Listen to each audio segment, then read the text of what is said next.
President Trump descended on this risky resort with threats to European allies, new tariffs, or worse, a military invasion if they didn't agree to US ownership of Greenland. But now he says he has a framework of a deal. Well, the deal is going to be put out pretty soon. I mean, we'll see. It's right now a little bit in progress, but pretty far along. It gets us everything we needed to get. Donald Trump's comments came after a meeting with NATO Secretary General Mark Rutte, who was careful to play up to one of the US president's pet grievances. I always tell the Europeans you are completely committed to NATO, but there is also that one irritant, and that is this factor, that the Europeans were not paying the same as the US was paying. And we solved it, and this is crucial also because we need the money to protect ourselves. There's one thing I heard you say yesterday and today. You were not absolutely sure that the Europeans would come to the rescue of the US if you will be attacked.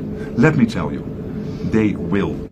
The US President says Secretary of State Marco Rubio and Special Envoy Steve Witkoff will be leading negotiations with the Europeans, and they will have their work cut out for them. The day is ending on a better note than it began. We welcome that the President of the United States has ruled out to take Greenland by force and paused the trade war. Now let's sit down and find out how we can address the American security concerns in the Arctic while respecting the red lines of the Kingdom of Denmark. So a resolution to this crisis that threatened to tear NATO apart may be on the horizon.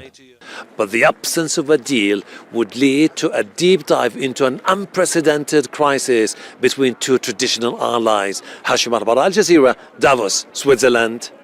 Don't miss out and get full picture. Subscribe to Al Jazeera for reliable news and expert insights. Like, share, stay ahead.